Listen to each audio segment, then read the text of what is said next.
This is a bad situation. I think this is something that's going to taint whatever legacy he hoped to have. Stephen A. Smith just exposed Cowboy star Micah Parsons' finances as a complete disaster. According to him, Micah could be headed straight for the streets. But the real shocker is what Stephen says Parsons actually blew his money on. Let me break it down. Micah Parsons' history of financial feuds and personal battles exposed. According to Stephen A. Smith, Micah Parsons is facing bankruptcy. But this financial chaos didn't just appear out of nowhere in 2025. For years, the All-Pro linebacker has built a reputation for controversy, finding himself in the middle of heated disputes both on and off the field. The seeds of Parsons' 2025 contract saga were actually sown as early as 2024 when disagreements arose over his fifth-year option salary. The Cowboys exercised his fifth-year option, guaranteeing him a base salary of $21.324 million.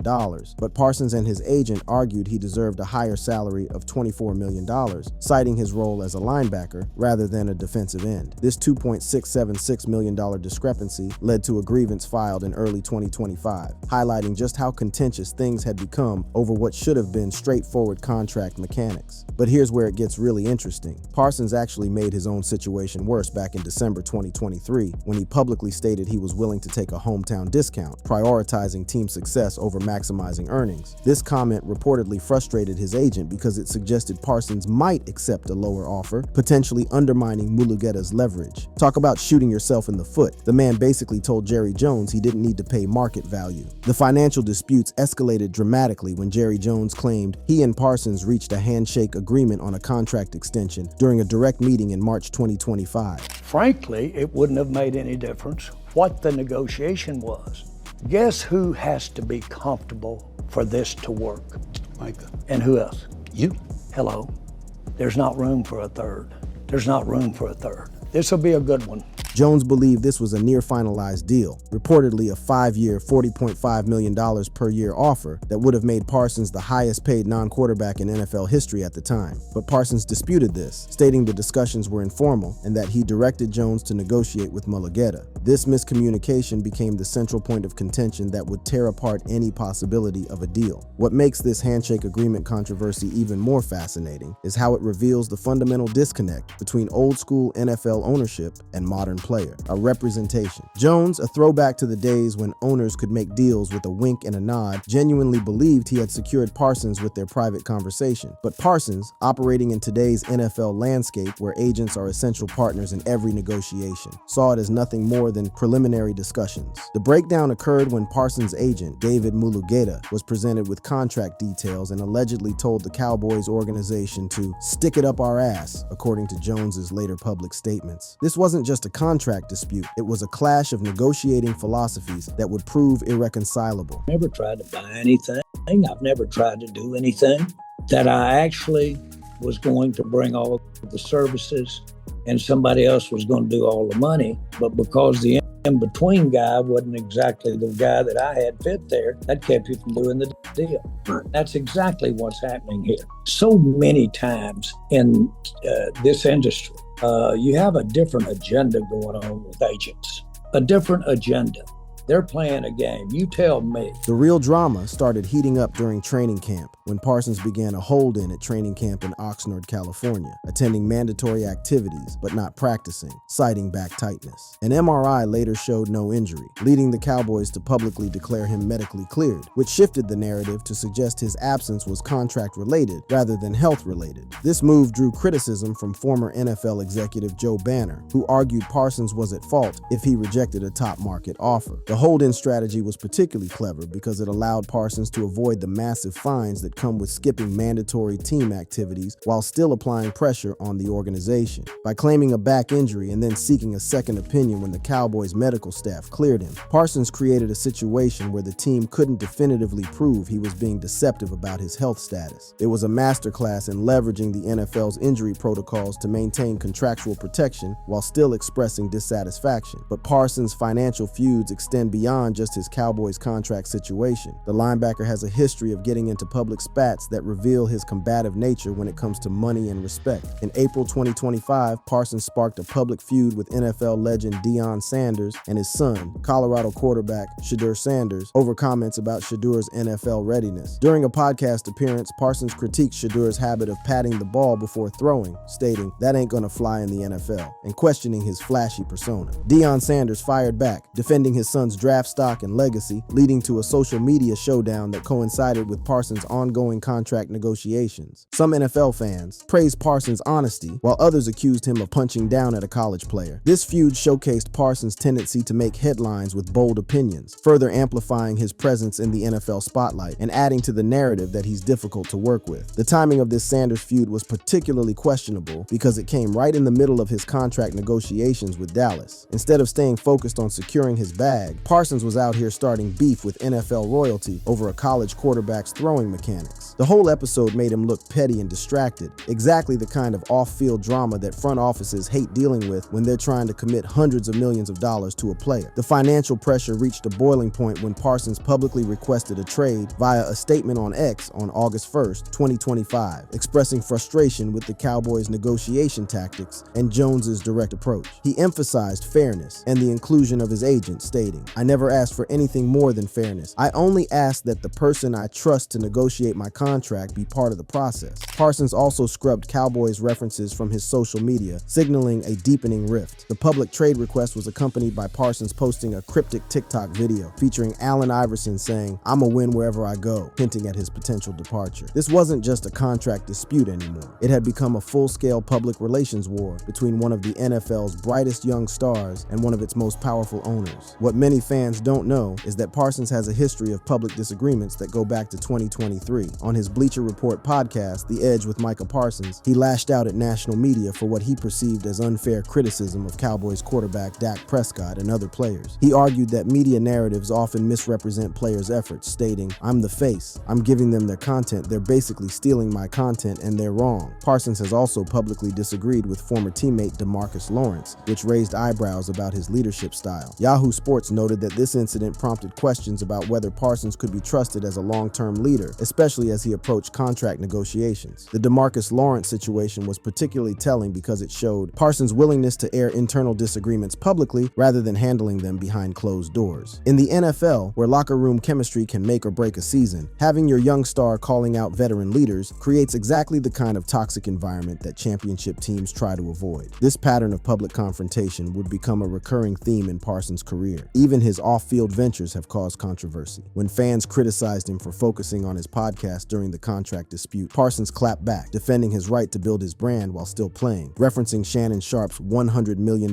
deal as justification for his media pursuits. The situation became so toxic that the Cowboys claimed that Parsons was medically cleared gave them potential legal grounds to classify his hold-in as detrimental conduct, which could have led to fines or suspension. This added pressure on Parsons, but also risked escalating the dispute into a legal battle. Before his NFL career, Parsons faced scrutiny over alleged character issues stemming from a lawsuit at Penn State, where he was accused of involvement in a fight. While not directly financial, these concerns could have influenced early contract negotiations by raising questions about his marketability and character. The culmination of all these financial feuds and personal battles created the perfect storm that led to Parsons being traded to the Green Bay Packers on August 28, 2025, for 2 first-round draft picks and defensive tackle Kenny Clark. The trade drew comparisons to the Packers' signing of Reggie White in 1993, signaling a transformative acquisition for Green Bay, but it also represented the end of what could have been a legendary career in Dallas, all because of financial disputes and personal conflicts that spiraled out of control. But despite all the drama and controversy, there's no denying that when Micah Parsons steps on the field, he's been nothing short of elite.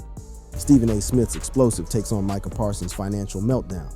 When Stephen A. Smith gets fired up about Dallas Cowboys business, you know it's about to get real. And brother, has he been on fire about Micah Parsons. But before we dive into his criticism of Big D's situation, let's go first into what he thinks of Jerry Jones, who's racking up financial disputes for the player. The ESPN heavyweight has been throwing haymakers at Jerry Jones and his handling of the All-Pro linebacker's contract situation. And let me tell you something, Smith isn't pulling any punches when it comes to exposing just how badly this financial fiasco has been mismanaged. Smith has been vocal on ESPN ESPN's First Take and other platforms, criticizing Jerry Jones for what he perceives as disrespectful treatment of Parsons. And when Stephen A goes nuclear, you better believe there's fire behind all that smoke. The man who never met a Cowboys controversy he couldn't amplify has been particularly brutal about Jones's negotiation tactics, calling them nothing short of egregious. And that's just the beginning of what he's had to say about this mess. Brother, is elite. It's big time. Jerry Jones needs to get his act together, but as egregious as his actions have been, it's nothing compared to what Stephen Jones said. Now here's where it gets spicy. Smith has been hammering Jones for his apparent refusal to include Parsons' agent, David Mulugheta, in meaningful contract discussions. According to Smith's reporting, Jones claimed he and Parsons had agreed on terms, but the agent's involvement derailed progress. Jones reportedly said the agent told him to stick it up our ass when details were sent, which Smith found indicative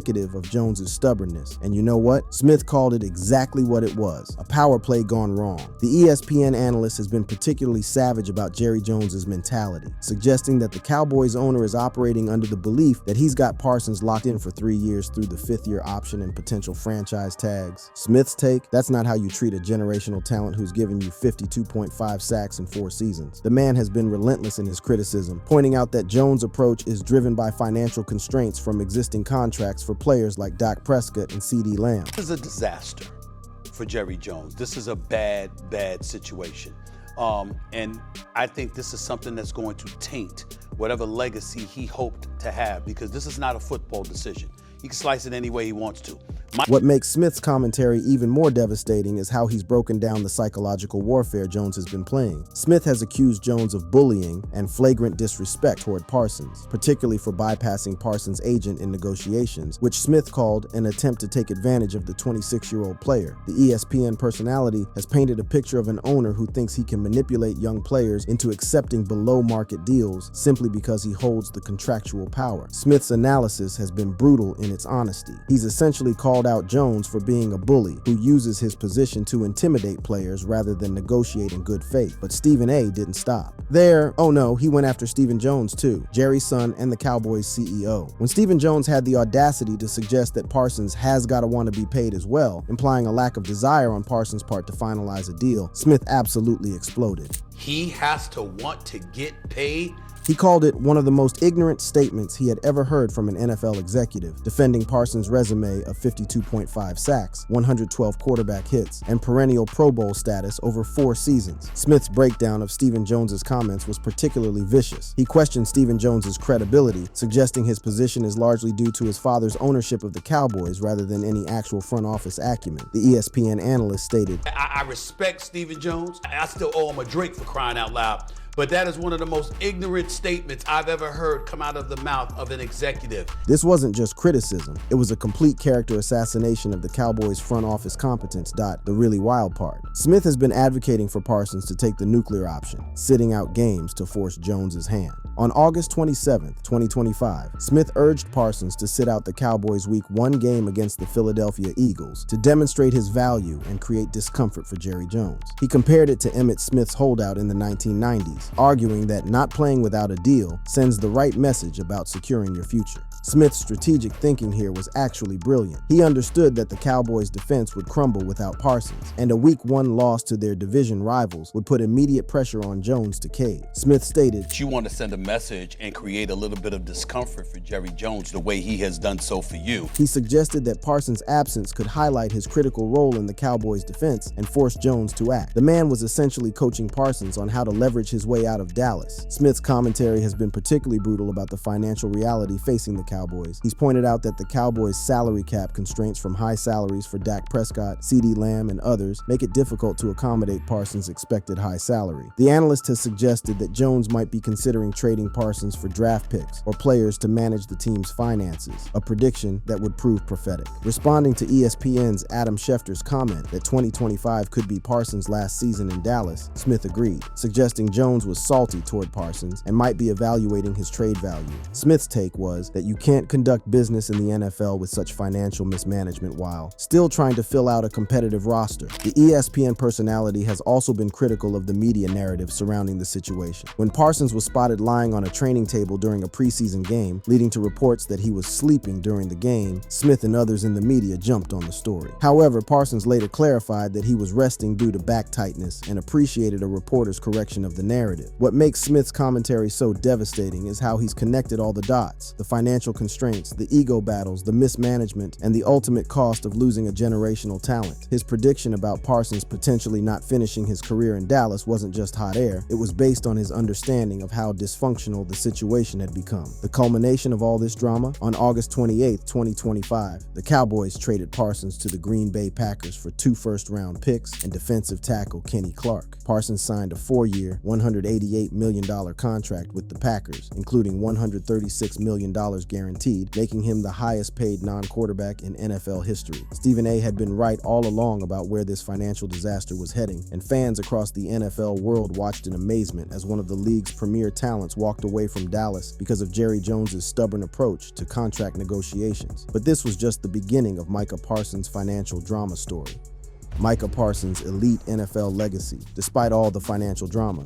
Say what you want about Micah Parsons' off-field antics and financial disputes, but when that man steps between the lines, he transforms into an absolute wrecking ball that has consistently terrorized NFL offenses since day one. Despite all the contract drama, trade requests, and public feuds, Parsons' credibility as an elite NFL player remains absolutely unquestionable. And the numbers don't lie about just how dominant this dude has been throughout his career. Parsons was selected by the Dallas Cowboys as the 12th overall pick in the 2021 NFL Draft out of Penn State, where he had earned consensus All-American honors and was named Big Ten Linebacker of the Year in 2019. His transition to the NFL wasn't just smooth, it was downright explosive. In his rookie season, Parsons recorded 84 tackles, 13 sacks, and 3 forced fumbles in 16 games, with his 13 sacks ranking as the 4th most by a rookie in NFL history, trailing only Julius Peppers, Reggie White, and Leslie O'Neal. But here's what separates the legends from the good players. Parsons didn't just have a great rookie year and fade away. He was unanimously named the NFL Defensive Rookie of the Year, voted to the Pro Bowl, and selected as a first-team All-Pro by the Associated Press. His ability to excel as a pass rusher, despite being drafted as a linebacker, highlighted his adaptability and athleticism, earning immediate respect league-wide. The man was ranked 16th on the NFL Top 100 Players of 2022, voted by his peers, and that's just the beginning of his dominance. What made Parsons' rookie season even more remarkable was the context in which it happened. The Cowboys' defense had been struggling for years to generate consistent pass rush, and here comes this kid who immediately transforms their entire defensive identity. His 42 quarterback hurries led the team, and his 12 tackles for loss demonstrated his ability to disrupt plays both as a pass rusher and run defender. In Week 8 against the Minnesota Vikings, he had 11 tackles, including 4 for loss, earning NFC Defensive Player of the Week honors and announcing to the entire NFL that a new terror had arrived. His sophomore season in 2022 proved that his rookie success wasn't a fluke. Parsons recorded 13.5 sacks, 65 total tackles, 3 forced fumbles, 3 fumble recoveries, and a 36-yard fumble return for a touchdown against the Chicago Bears. He led the NFL with a 30% pass rush win rate per ESPN, showcasing his dominance in beating blockers within 2.5 seconds. This earned him his second consecutive first-team All-Pro selection and Pro Bowl nod, joining Reggie White and Aldon Smith as the only players since 1982 to record at least 13 sacks in each of their first 2 seasons. The statistical dominance was one thing, but what really set Parsons apart was his versatility and football IQ. Unlike traditional pass rushers who rely primarily on speed or power, Parsons developed a complete arsenal of moves that made him impossible to game plan against. His ability to line up anywhere on the defense, inside linebacker, outside linebacker, defensive end, even safety in certain packages, created nightmares for offensive coordinators who couldn't predict where the pressure was coming from on any given play. The 2023 season saw Parsons continue his reign of terror even as opposing teams game planned specifically to neutralize him. He finished with 14 sacks, 64 tackles, 1 forced fumble, 1 fumble recovery, and 2 passes defended. His 10.5 career sacks against the Washington Commanders were his highest against any opponent, underscoring his impact in divisional games. Parsons earned his 3rd straight Pro Bowl selection and was a Defensive Player of the Year finalist, maintaining his status as one of the NFL's premier defensive forces. In Week 2 against the New York Jets, Parsons Parsons put on an absolute clinic with 4 tackles, 3 for loss, 2 sacks, a pass breakup, a forced fumble, and a fumble recovery, earning NFC Defensive Player of the Week honors. This performance perfectly encapsulated what makes Parsons special. He wasn't just getting sacks. He was completely taking over games and affecting every aspect of the opponent's offense. Quarterbacks were changing protection schemes, running backs were staying in to block, and offensive coordinators were losing sleep trying to figure out how to handle him. What makes Parsons' credibility even more impressive is how he bounced back from injury in 2024. Despite an ankle injury that limited him to 13 games, he still delivered elite production with 12 sacks, 43 tackles, 2 forced fumbles, and 1 pass defended. His 20.3% pressure rate remained the highest in the NFL over the past 4 seasons, and his 11 sacks in the final 9 games of the season highlighted his ability to perform at a high level post-injury. The injury situation in 2024 actually demonstrated another dimension of Parsons' elite mentality. While many players would have used the ankle injury as an excuse to take it easy or miss additional time, Parsons pushed through and maintained his dominant level of play. His ability to adapt his game while dealing with physical limitations showed the kind of mental toughness that separates good players from Hall of Fame caliber talent. The numbers tell the whole story of Parsons' dominance. His 52.5 career sacks through 4 seasons rank 5th all-time for a player's first 4 years, behind only Reggie White, DeMarcus Ware, J.J. Watt, and Aldon Smith. He's one of only 2 players, along with Reggie White, to record 12-plus sacks in each of their first 4 NFL seasons. His 330 quarterback pressures since 2021 tie him with Max Crosby for the most in the NFL, and his 251 pressures since 2021 were second only to Max Crosby through 2023. But it's not just about individual stats. Parsons' impact on teams. Defense has been absolutely transformative. The Cowboys ranked first in defensive EPA per play with Parsons on the field since 2021, but last without him, highlighting his irreplaceable value to any defense he's part of. This stark contrast shows just how much of a game changer Parsons truly is. When he's on the field, the Cowboys' defense operates at an elite level. When he's not, they fall apart completely. That's the definition of an irreplaceable player. His versatility is what sets him apart from other elite pass rushers. Parsons' ability to excel as both a linebacker and defensive end makes him a unique weapon, capable of disrupting passing and running games. This flexibility allows defensive coordinators to move him around the formation, creating mismatches and keeping offensive coordinators up at night trying to figure out how to block him. The chess match aspect of Parsons' game is what truly makes him special in today's NFL. In an era where offensive coordinators are getting more creative with formations and play designs, having a defender who can match that versatility is invaluable. Parsons can cover tight ends in the slot, rush the passer from any gap, spy mobile quarterbacks, and even drop back into deep coverage when necessary. There simply aren't many players in NFL history who possess that complete a skill set. The accolades keep piling up year after year. 4 Pro Bowls, 3 first-team All-Pro selections, and a Defensive Rookie of the Year award in 4 seasons place him among the NFL's elite. His top 20 rankings in the NFL, top 100 players list, 16th in 2022, 9th in 2023, 17th in 2024, reflect the respect he commands from his peers across the league. When the Cowboys traded him to the Green Bay Packers on August 28, 2025 for defensive tackle Kenny Clark and 2 first-round picks, Parsons signed a 4-year, $188 million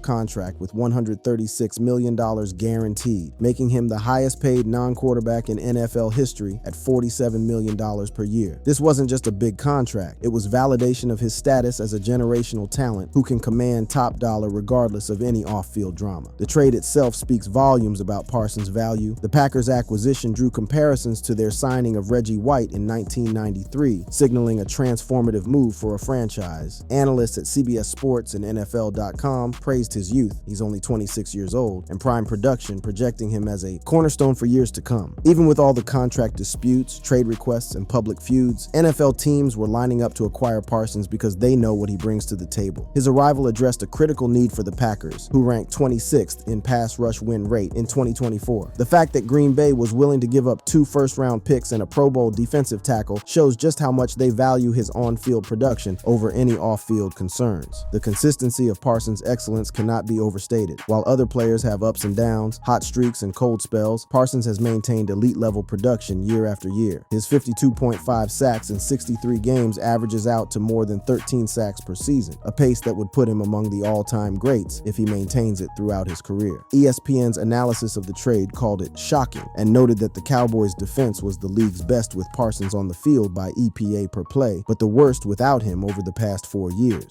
This statistical reality perfectly encapsulates why Parsons commanded such a massive contract despite all the off-field drama. When you you can single-handedly transform a defense from elite to terrible based solely on your presence or absence, you're worth whatever it takes to keep you. Despite all the financial drama, personal feuds, and contract disputes, Micah Parsons' credibility as an NFL player remains rock solid. His on-field dominance has been so consistent and impressive that it overshadows any off-field controversies. When you can single-handedly transform a defense, command double teams on every play, and consistently wreck game plans, teams will overlook a lot of drama to get that kind of production. That's exactly what makes Micah Parsons not just elite, but irreplaceable, and why his $188 million contract proves that sometimes talent trumps everything else in the NFL. That's all for now, folks. Thank you for watching. To stay updated with such content, click on the card showing on the screen.